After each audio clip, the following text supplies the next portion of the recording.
Here's the harsh truth. If you're dealing with toxic people, it's not their fault. It's yours for allowing them in your life.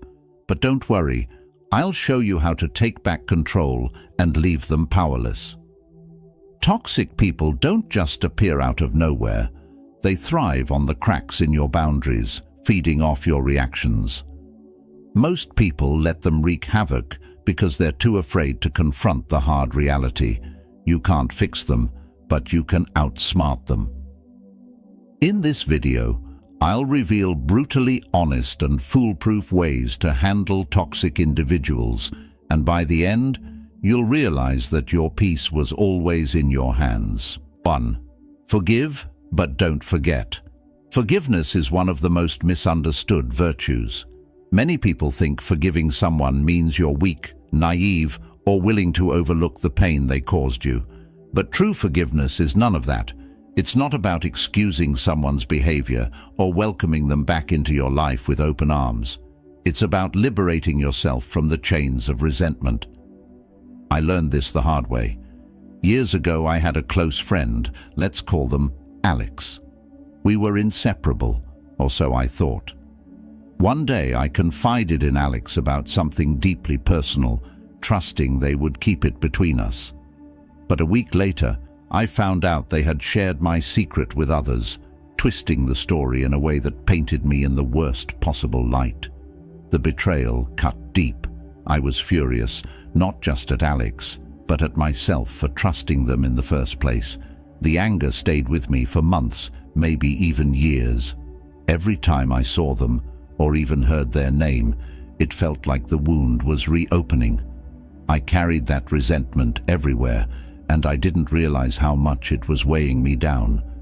Then, during a particularly low moment, I came across a quote: "Resentment is like drinking poison and expecting the other person to die." That hit me hard. I realized that while Alex had moved on, living their life, I was the one trapped in a cycle of anger and hurt. My resentment wasn't punishing them, it was punishing me. So I made the decision to forgive, but not in the way most people imagine. I didn't call Alex up to reconcile, nor did I invite them back into my inner circle. Instead, I forgave them silently, in my own heart. I let go of the anger, not for Alex's sake, but for my own peace. But here's the critical part. I didn't forget. That betrayal taught me an invaluable lesson about trust, specifically who to trust and who to keep at a safe distance. Forgiving Alex allowed me to move forward without bitterness, but remembering the betrayal ensured I wouldn't make the same mistake again. Forgiveness is often seen as weakness, but in reality, it's the ultimate act of strength. It takes courage to release anger when holding on to it feels justified. It takes wisdom to understand that forgiveness doesn't mean giving someone another chance to hurt you. Forgetting, however, is a different story. Forgetting invites the same pain back into your life. Think of forgiveness like healing a scar. You don't keep reopening the wound, but you also don't erase the scar. The scar is a reminder, not of the pain, but of the lesson. It reminds you of what you endured and what you learned. It doesn't define you, but it shapes your future decisions. The Stoics often emphasized the power of controlling your emotions, and forgiveness is a prime example of that. By forgiving, you take control of the narrative. You refuse to let the toxic actions of another dictate your peace. By not forgetting, you protect yourself from falling into the same trap. I'll leave you with this thought. Forgiveness is a gift you give yourself, not the person who hurt you. Forgetting, however, is a disservice to your growth. Let go of the bitterness, hold on to the lesson, and carry it with you as a shield, not a burden. 2. Limit your access. Let me be real with you. Some people don't deserve a front row seat in your life. I don't care if they're family, lifelong friends, or colleagues you see every day. If someone's toxic, draining, or constantly disrespecting your boundaries, it's time to downgrade their access. Call it harsh if you want, But protecting your peace isn't selfish, it's survival. Here's the thing, I used to be a people pleaser. If someone wanted my time, energy, or attention, I gave it. No questions asked. I'd stay on the phone for hours with a friend who only called to complain about their life, completely ignoring that I had my own struggles to deal with. Or I'd bend over backward for people who wouldn't even lift a finger for me in return. Sound familiar? It hit me one day, after yet another draining conversation with someone who seemed to think I was their unpaid therapist. I hung up, completely exhausted, and thought, why am I doing this? What am I even getting out of this relationship? That's when I realized, not everyone deserves unrestricted access to you. Here's where it gets controversial. Limiting access doesn't always mean cutting someone off completely. Sometimes it's about setting subtle boundaries they don't even realize you've put in place. For example, that friend who always dumps their problems on you. Start responding with, "Wow, that sounds tough. What do you think you'll do about it?" Watch how quickly they lose interest when you stop feeding into their negativity. Or take that family member who always criticizes your life choices. You don't have to argue or explain yourself. Just nod, smile, and keep your plans to yourself. Their disapproval loses power when they don't have the full story. I once had a co-worker who thrived on gossip and drama. Every time they'd corner me in the break room with, "You won't believe what so-and-so did," I'd casually reply, "Oh, I'm not really into office drama," and walk away. It was awkward at first, but guess what? They stopped trying to drag me into their nonsense. Limiting access is about recognizing that not everyone deserves a backstage pass to your energy and emotions. It's about creating layers, inner circles for those who uplift you, and outer rings for the energy vampires. And yeah, some people might call you cold or distant for doing this, but ask yourself this: do you want to be liked by everyone or respected by the right people? Here's the jovial part. Think of your life like a VIP club. You're the bouncer, and not everyone makes the list. The toxic complainers? General admission, if that. The drama queens? They can watch from the parking lot. And the people who truly value and respect you? They're in the VIP lounge with you, sipping the good stuff. Limiting access isn't about being cruel, it's about being smart. Your time and energy are limited resources. Don't waste them on people who don't appreciate them. Because here's the truth. When you start valuing yourself, the right people will value you too. And the wrong ones. They'll either shape up or show themselves out. Win-win. 3. Use humor to disarm them. Sometimes the best way to handle a toxic person is to not take them too seriously. Toxic people thrive on tension. They feed off drama, arguments, and conflict. But what happens when you refuse to give them what they want? Instead of arguing back, you crack a joke, smile, or play along just enough to deflate their ego. It's like popping a balloon. Suddenly, their grand performance falls flat. I remember a particularly toxic co-worker who loved to critique everyone. Nothing was ever good enough for this person. Work, outfits, even the way people drank their coffee. One day, they decided to comment on my unorganized desk in front of everyone. "Wow, your desk looks like a tornado hit it. How do you even find anything in this mess?" they sneered. Instead of taking offense or defending myself, I shrugged and said, "You're absolutely right.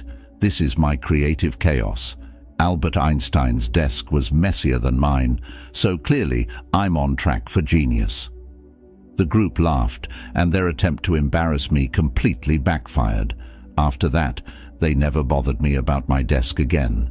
Using humor disarms toxic people for a few reasons. It takes the power away from their words. When you laugh at their insults or jabs, you show them that their attempts to hurt you aren't working. It changes the energy of the interaction. Toxic people want negativity. Humor brings levity and unpredictability, which they often can't handle. It puts you in control. By staying calm and witty, you show that you're unshakable, which can frustrate them more than any direct confrontation. But here's the key. Your humor has to be light and clever, not aggressive or cutting. If your joke comes across as sarcastic or mean, it could escalate the situation. The goal is to make their negativity look ridiculous without stooping to their level. For instance, if someone keeps interrupting you in a meeting, you could say with a smile, "Wow, I didn't realize we were playing tag team speaking today. Your turn's over though, it's mine now." It's firm but funny and gets the point across without creating unnecessary conflict. Humor also works when toxic people try to guilt trip you. If someone says, "Oh, I guess you're too busy to care about me these days," respond with, "You're on to me. I've been auditioning for the role of terrible friend, and it looks like I'm nailing it." It deflates their manipulative tactic while keeping things light. Using humor doesn't mean you're dismissing the seriousness of their toxicity. It means you're refusing to let them drag you into their negativity. It's a subtle way of asserting your strength, proving that you're unbothered by their attempts to control or belittle you. 4. Know when to walk away. Walking away from a toxic person is one of the hardest, yet most liberating decisions you'll ever make. It's not just about leaving a bad situation, it's about reclaiming your peace, your time, and your energy. But here's the kicker. It's not always dramatic or sudden. Sometimes, knowing when to walk away is about quietly choosing yourself over their chaos, again and again. Toxic people are experts at convincing you to stay. They'll say, "I'm sorry, I'll change," or guilt trip you with lines like, "If you leave, you're giving up on me." And let's be honest, there's always a part of you that wonders if walking away makes you the bad person. But here's the truth. Staying in a relationship, whether it's a friendship, romantic connection, or family tie, that drains you isn't noble, it's self-destructive. I once had a close friend who was the life of every party but a nightmare in private. Every conversation was about their problems, their needs, and their drama. If I ever talked about my own struggles, they'd dismiss it or turn it into a competition. "Oh, you had a bad day? Let me tell you about mine." At first, I made excuses for them. They're going through a lot. They don't mean it. But as months turned into years, I realized I was pouring everything into this relationship and getting nothing back. The breaking point came during a crisis in my life when I needed them. I reached out and their response was, "That sounds rough, but I'm dealing with my own stuff right now." That's when it hit me. They weren't toxic because they were malicious. They were toxic because they simply didn't care. I finally decided to walk away, and while it hurt, it also felt like a massive weight had been lifted off my shoulders. Walking away doesn't always mean cutting someone off completely. It might look like reducing contact, stop answering every call or responding to every text immediately. Let them fade into the background of your life. Setting boundaries. "I'm not available to talk about this," or "I don't think I can help you with that anymore," are firm but respectful ways to step back. Emotionally detaching. Even if you see them or speak occasionally, stop letting their opinions or behavior affect you. The controversial part? Sometimes walking away means leaving someone society expects you to stay connected to, like family. The idea that you must endure toxic relatives because they're family is outdated and harmful. Blood ties don't give someone a free pass to abuse, manipulate, or drain you. Walking away doesn't mean you hate them. It means you're choosing to protect yourself. Here's the deeper message. Walking away isn't an act of anger. It's an act of love. Love for yourself, your well-being, and the life you want to live. It's saying, "I deserve relationships that uplift me, not ones that tear me down." And when you finally walk away, you'll realize something powerful. You weren't just walking away from them. You were walking toward a healthier, happier you. Walking away doesn't mean you've failed or given up. It means you've succeeded in recognizing your worth. Toxic people often leave you feeling like you're too much, not enough, or somehow to blame. But the moment you step away, you'll start to see the truth. It was never you. It was always them. And the best part? Walking away gives you the freedom to fill your life with people who see your value and treat you accordingly. 5. Surround yourself with uplifting people. Dealing with toxic individuals can feel like trying to swim with weights tied to your ankles. You're constantly dragged down by their negativity, manipulation, or drama. The best antidote: surrounding yourself with people who lift you up. Uplifting people don't just bring positivity, they remind you of your worth, encourage your growth, and help you keep toxic energy at bay. Here's a simple truth: your environment shapes you. If you spend most of your time with toxic people, you'll inevitably absorb some of their habits, attitudes, or even their worldview. But when you're surrounded by people who genuinely want the best for you, something magical happens. You start to see the best in yourself. Think about this. Have you ever had a friend who makes you feel lighter after spending time with them? Someone who listens without judgment, celebrates your wins without jealousy, and challenges you in a way that feels empowering rather than condescending. Those are the uplifting people you need to seek out. For me, there was a period in my life when I was stuck in a cycle of toxic relationships. One day I met a new colleague who was refreshingly positive and sincere.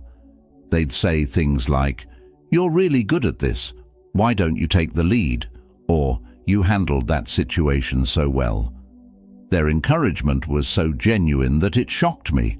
Over time, I realized I had been so used to backhanded compliments and subtle jabs from toxic people that I didn't even know what real support felt like. Spending more time with them, and people like them, showed me what I'd been missing. They didn't try to compete, undermine, or manipulate. Instead, they inspired me to believe in myself and to set higher standards for the relationships I allowed in my life. Here's how to surround yourself with uplifting people. Identify your tribe. Look for those who inspire, encourage, and energize you. These might be old friends, mentors, or even new acquaintances. Invest in quality connections. Instead of trying to maintain a large circle of surface-level relationships, focus on deepening bonds with a few genuinely uplifting people. Reciprocate positivity. Relationships are a two-way street. Be the kind of uplifting person you want in your life. Listen, support, and celebrate others authentically. The controversial part: this might mean cutting ties or limiting contact with people who don't uplift you, even if they've been in your life for years. Loyalty is a beautiful trait, but it's not worth sacrificing your peace of mind for someone who consistently drains you. The deeper message is this: uplifting people don't just make you feel good. They remind you that life is meant to be shared with those who see the best in you. They help you grow into the version of yourself you're meant to be, simply by believing in you and holding space for your potential. Here's the reality: toxic people will try to convince you that everyone is just as selfish, bitter, or manipulative as they are. But uplifting people show you a different truth. They remind you that kindness, respect, and genuine connection still exist. And once you experience that, you'll wonder why you ever settled for anything less. 6. Refuse to engage in their games. Toxic people thrive on chaos. They're like emotional puppeteers, pulling strings to manipulate, provoke, or control you. Their games can be subtle, like guilt-tripping you into doing something you don't want, or outright explosive, like stirring up drama to make themselves the center of attention. The only way to win: stop playing, refuse to engage in their games entirely. Here's the thing: toxic individuals are experts at baiting you. They'll say things designed to push your buttons or create situations where you feel like you have to respond. But the moment you take the bait, they've won. You're on their turf, playing by their rules.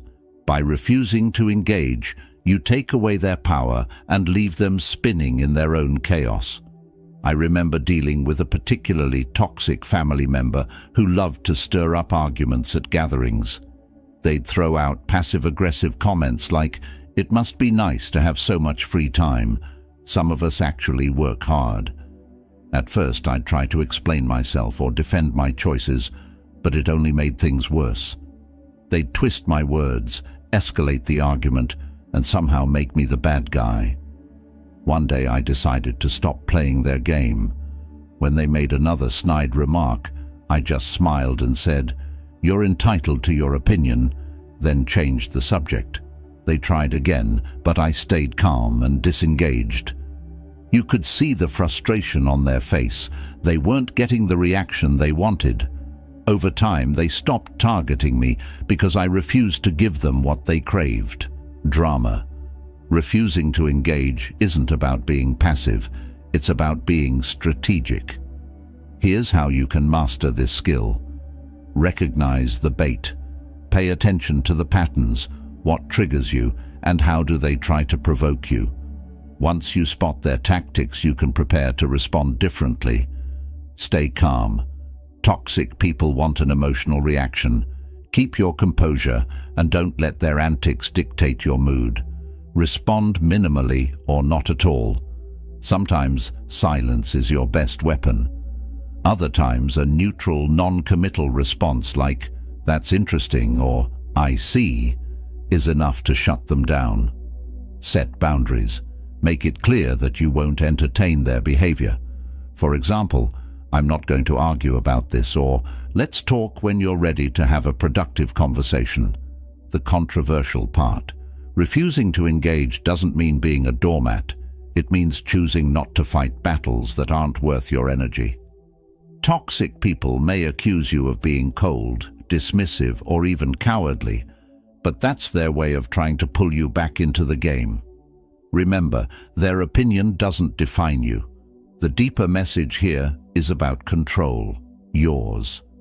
By refusing to engage, you remind yourself that you don't owe anyone your energy, especially not someone who thrives on negativity. You're setting the terms for how you want to interact with the world, not letting someone else dictate them. Life is too short to be drawn into pointless arguments or toxic mind games. When you step back and refuse to engage, you're not running away. You're rising above. And in doing so, you're choosing peace over chaos, clarity over confusion, and power over manipulation. That's a game worth winning every time. 7. Stay focused on your purpose. Toxic people love to derail you. They thrive on distraction, pulling you into their chaos, drama, or petty schemes. It's almost like their mission is to make their problems your problems. But when you're deeply focused on your purpose, your goals, your values, and the life you're building, their noise starts to fade into the background. Staying focused on your purpose isn't just a defense, it's a power move. Here's the thing about toxic people. They want you to lose sight of yourself. They'll criticize your ambitions, downplay your achievements, or demand your attention at the worst possible times. Why? Because a focused person is a threat to their control. If you're too busy growing, thriving, or chasing your dreams, you won't have the time or the patience for their nonsense. I once worked with a colleague who was the textbook definition of toxic. They'd gossip about everyone, create unnecessary drama, and constantly try to drag others into their mess. At first, I got caught up in it. I'd waste hours listening to their complaints or defending myself against their petty jabs. But then I realized something. Every minute I spent on their nonsense was a minute I wasn't spending on my work, my goals, or my peace of mind. So I made a decision. I would focus on what truly mattered to me and let their chaos play out without me. I started setting firm boundaries. I'm really busy right now. I can't get into this. I avoided unnecessary conversations and poured my energy into excelling at my tasks. The more I stayed focused, the less power they had over me. And the best part, my focus inspired others to do the same, leaving them with fewer people to manipulate. Here's how you can stay focused on your purpose, even when surrounded by toxicity. Clarify your goals. Write down what you're working toward and remind yourself why it matters. Keeping your purpose front and center will make toxic distractions seem less significant. Create a mental shield. Treat toxic people like background noise. Acknowledge their presence if you must, but don't let their negativity penetrate your focus. Say no unapologetically. If their demands don't align with your goals, don't hesitate to decline. Your time is valuable. Spend it wisely. Find your motivators. Surround yourself with people, books, or habits that remind you of your purpose and fuel your determination. The controversial part? Staying focused on your purpose might mean prioritizing yourself over relationships that don't serve you, even if those relationships are with close friends or family. Some might accuse you of being selfish, but here's the truth. Focusing on your purpose isn't selfish. It's essential. You can't pour from an empty cup, and you can't achieve your dreams if you're constantly bogged down by someone else's negativity. The deeper message? Staying focused on your purpose isn't just about ignoring toxic people. It's about honoring yourself. It's a declaration that your time, energy, and aspirations are too valuable to be wasted on someone else's drama. Toxic people may try to distract you, but your purpose is your anchor. When you're clear on what you're working toward, their negativity can't shake you. And as you continue to pursue your goals, something incredible happens. You build a life so fulfilling and grounded that their toxicity becomes irrelevant. At that point, you're not just surviving their chaos, you're thriving despite it, and that's the ultimate win. 8. Avoid gossiping about them. Gossiping about toxic people might feel satisfying in the moment, like a harmless way to vent your frustration or even the score. But let's be real, gossip never ends well. It keeps their toxicity alive in your life, turns you into the very thing you're trying to escape, and worst of all, gives them free rent in your head. If you want to deal with toxic people effectively, resist the urge to talk behind their backs. Here's the reality. Toxic people are often fueled by attention, even negative attention. Gossip only feeds the drama they crave, making you an unintentional participant in their game. Worse, it creates a toxic cycle where their behavior starts dictating your actions. That's the opposite of taking control. I learned this the hard way. At one point, I had a coworker who was notoriously toxic, always stirring up conflict and dragging others down. A few of us would vent about them during lunch, sharing stories about their latest antics. At first, it felt like camaraderie, but over time, I realized something unsettling. Every conversation about them left me feeling drained and bitter.